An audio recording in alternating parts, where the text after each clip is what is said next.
About 5 years ago, I was at this fundraiser called Backpack for Buddies. A friend of mine was putting on to raise, it was like a food drive. He owns CrossFit River Chase, and so we went out there and brought food, canned food for this, and he just did this long enduring workout, and my kids were watching him do this, and they wanted to participate. They thought it was great. And I had been doing CrossFit at that time for about a year, and he had been doing CrossFit with me, and I thought it was a fantastic idea. It didn't cost me any money, and it would be a great thing to do to raise money for autism. We had such a great response to that the next year we started, we did it again. And the first year we raised like $7,000, and that was just people showing up and doing this workout that we did. Kids were able to do it. We asked people just to donate what they wanted to, and it was pretty remarkable. And then the next year, I think it was the next year we met Julian, and he told me about Culture City, and I loved what he was doing with that, and so decided to bring them on board. And it's kind of every year it's gotten a little bit bigger, but it's my goal with this is not only to raise money for Culture City, but to bring an awareness to the possibilities of what kids that have autism, what they can do. This was something that Taylor and I could do together. We CrossFit together, and my family did it with us. CrossFit was something fun that we could do together, and team sports was really not a big option for him, so it was a way to keep him active. And in the CrossFit workouts, he would do it with other people, and so it gave that same sense of working as a team, but yet he wasn't like winning or losing a game. We were all in it together and pushing each other and encouraging each other and making him sweat and just keeping him active and giving him something to do with us. I loved what Julian Maha at Culture City was doing.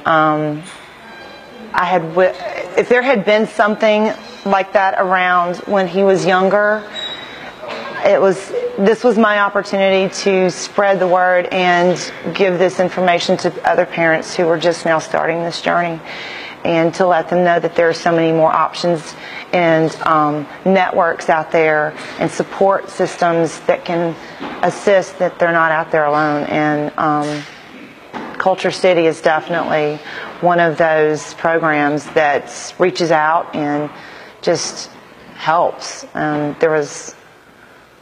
There's not really enough positive things I can say about them. They're just pretty fantastic. Raising a child with autism, I think for us it's been, I don't know, it's been a journey for sure. Our journey has got a great story. It was scary at first. We found out he got his diagnosis when he was 18 months old, and I mean, it was devastating because I didn't know anything about it. I didn't know what that meant for him. Does he have a future? All I knew at that moment in time was Rain Man. That was the only experience I ever had. And this kid's taught me more than I could have ever taught him. And everybody loves him. Everybody likes him. Everybody likes you. Everybody does. And I couldn't have asked for a better child. It's different for every parent. Not everyone has the same story that we have.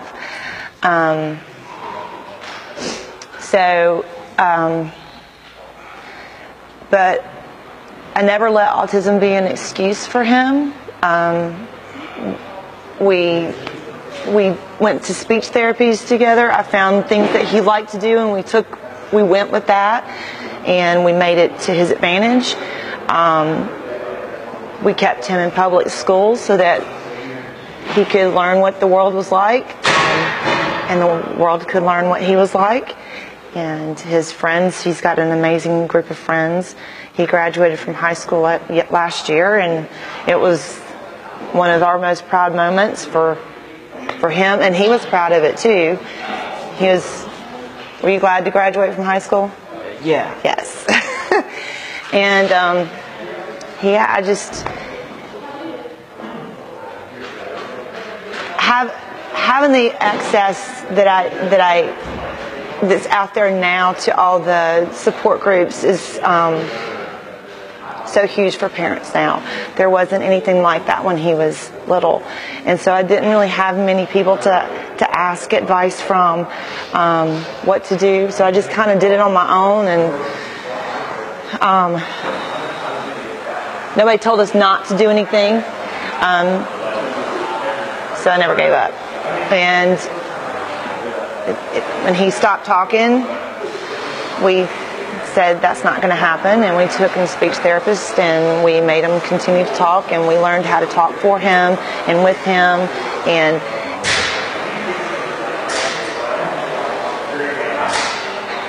it's been challenging. He's had harder times.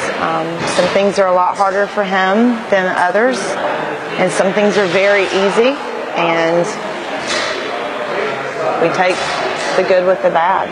But what he taught us is that you don't take anything for granted, and every miracle for what it is. When they say mommy for the first time, that's pretty precious. And it took 5 years for me to hear that from Taylor. And so yeah, every little miracle and milestone is celebrated tremendously in our house. When we talked to, we actually had him in speech therapy because he just wasn't talking, and that was the only indication that we had, is that he wasn't talking like other kids his age. And when I first heard autism, I did everything I could to disprove it. And when it became apparent as his little friend that was the same age was surpassing him on all the milestones, when it became apparent that that was indeed what he had, it was crushing. And I cried, and I probably sat in my room for about a week and felt sorry for ourselves and asked why him, why us. And then I got angry, and then I started looking for everything I could to help him so that he could be more successful. And we stopped feeling sorry for ourselves and started looking at all the good things. And I've never asked anybody to feel sorry for us. It's very hard to. I mean, he's amazing. Rap bear kiss. Yes, I don't give kisses, we do. That's what he makes.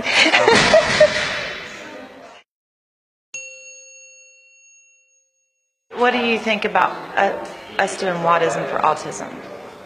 What do you think about that? We do it almost every April. Yeah? We do it every April. Yeah. I do the workout. You want to tell them what the workout is? What's it called? The me WOD. The me WOD. It's called Taylor. Yes. It's healthy for me. It is healthy for you.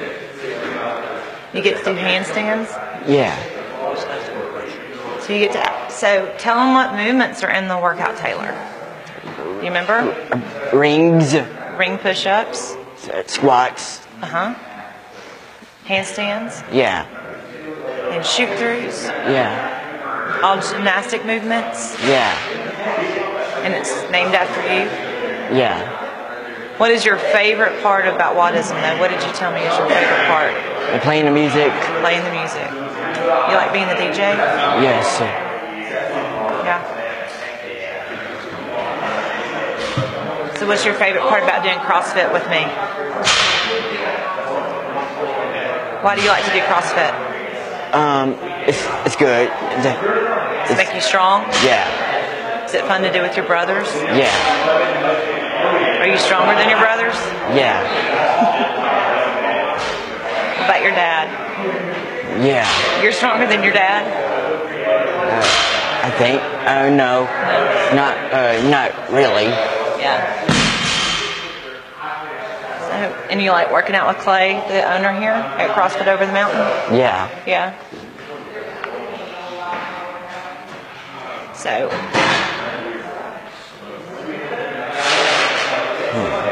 So how many times a week do you work out?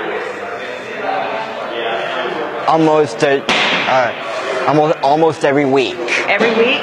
And you work out really hard so that you sweat really hard? Yes. But what is your least favorite thing to do? What do you say that you don't like to do? Running. Running. Because running is evil. Running is evil? Yeah. I agree. You think running is evil? Yeah. You don't like it? No. Would you rather row instead? Every time I run too much, I walk. You just walk. You just get too tired? Yes, and then I run again. Yep.